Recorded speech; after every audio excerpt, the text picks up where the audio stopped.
saudara-saudara, kita akan buka lapangan kerja yang baru.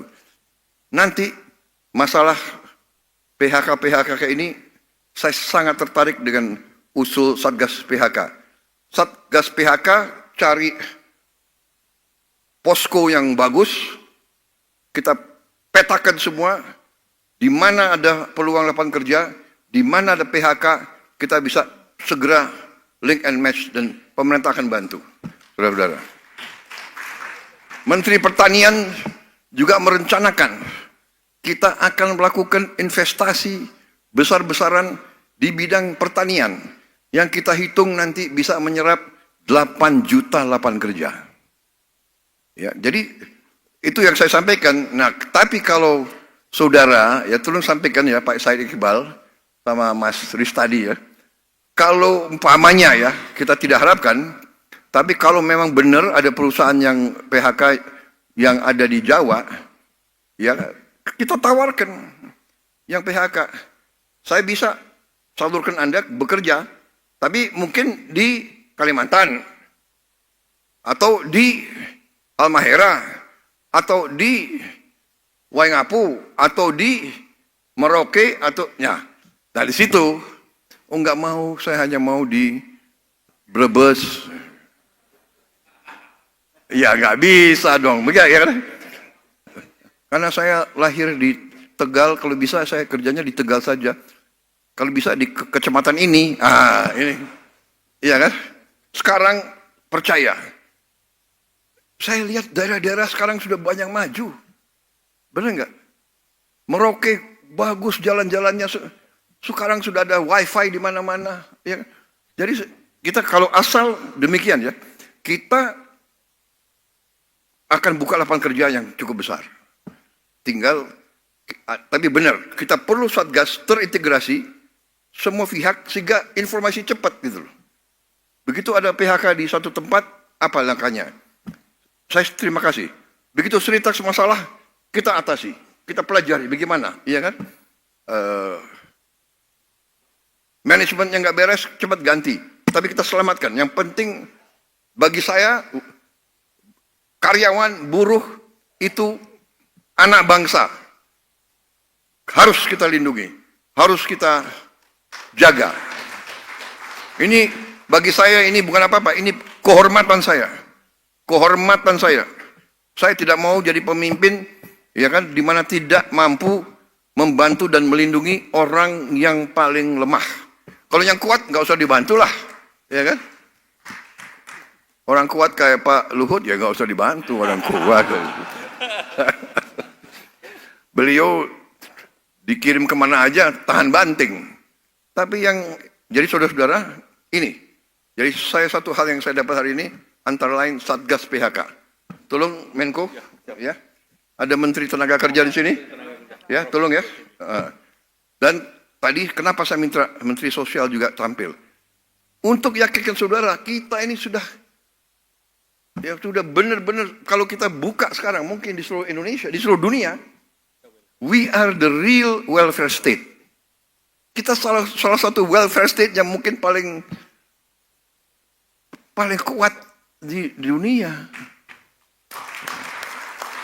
Saudara-saudara saya minta tolong kasih tahu saya contoh di mana ibu hamil diantar makanan tiap hari ke rumahnya. Ada nggak? Coba di Eropa ada nggak? Nggak ada. Ibu hamil diantar makanan tiap hari dan kalau Sabtu Minggu dia diantar bahannya ya. Ini luar biasa ini. Pak Dadan saya heran juga. Untung saya pilih Anda jadi kepala BGN. Anda profesor ya? Oh belum. Doktor tapi apa? IPB. Orang IPB hebat-hebat rupanya nih. Gubernur BI katanya IPB juga ya? Oh, UGM. Ya nggak apa-apa. Saudara-saudara, ya jadi Satgas PHK sesuatu, kemudian tolong sampaikan, saya terima kasih.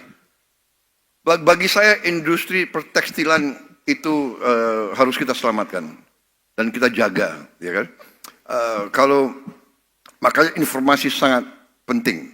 Laporkan kalau ada yang goyah, karena gini, ternyata ada perkembangan dunia. Sekarang tekstil, pabrik tekstil yang modern, oke, dia bisa bikin garment, bisa bikin tekstil ya, tapi ada namanya tekstil baru. Bisa juga bikin jaring penangkap ikan. Nah, ini potensi luar biasa, ya kan?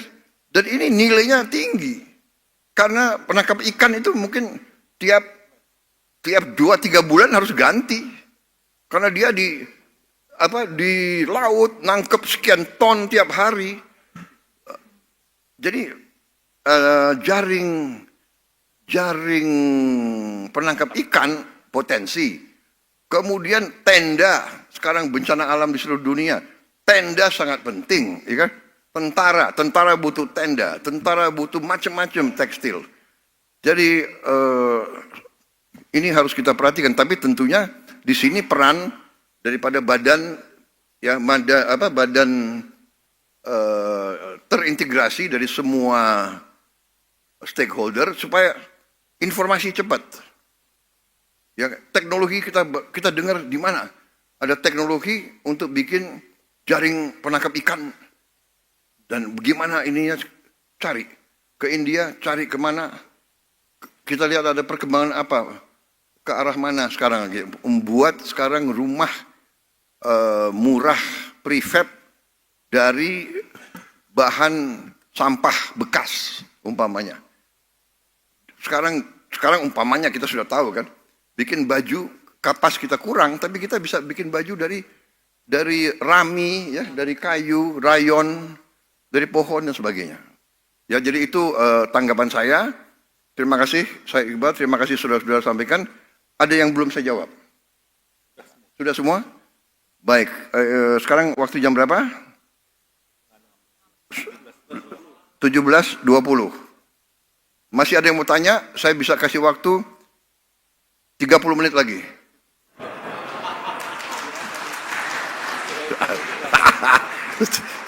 Saya mau nguji ketabahan saudara. Padahal saya ini mantan guru juga. Saya tahu kalau udah audiens resah, ya kan, bisa lihat dari mukanya. Kalau ada yang angkat tangan, temannya sebelah, apa lagi kau nanya lagi? Iya kan? Benar kan? Benar nggak? Benar nggak Profesor ya? Rektor, iya kan? Benar nggak? Sudah lagi apa lagi? Ini jangan-jangan presiden minum kopi terus, gitu ya? Tapi saya kira begitu ya, saudara-saudara. Terima kasih, saya sangat gembira. Ya. Ya, jangan keliru. Kita mungkin akan menghadapi masa yang sulit, tapi kita pernah mengalami masa yang lebih sulit lagi. COVID itu menakutkan. Kita keluar rumah aja takut, ya kan? Nggak berani ketemu orang, tapi kita mampu mengatasi karena kita bersatu. Jadi Indonesia Incorporated, pengusaha, buruh, pemerintah, akademisi, guru, dokter, kita sama. We are in it together. Kita satu keluarga besar, kita akan atasi bersama. Saudara-saudara, yang kuat, gunakan kekuatan. Kuat tenaga, kuat uang, kuat ilmu, kuat ide, kuat pakai bersama. Ya. Saya nggak menduga kok Said Iqbal bisa kasih gagasan yang hebat. Kok biasanya di atas truk komando teriak-teriak gitu. Aduh. Mungkin karena udaranya dingin. Udaranya dingin juga. Tapi terima kasih. Berarti apa? Anda ikut bertanggung jawab, ya kan? Kita akan atasi bersama. Terima kasih. Selamat berjuang sampai kita jumpa kembali. Wassalamualaikum warahmatullahi wabarakatuh. Terima kasih. Ya. Terima kasih.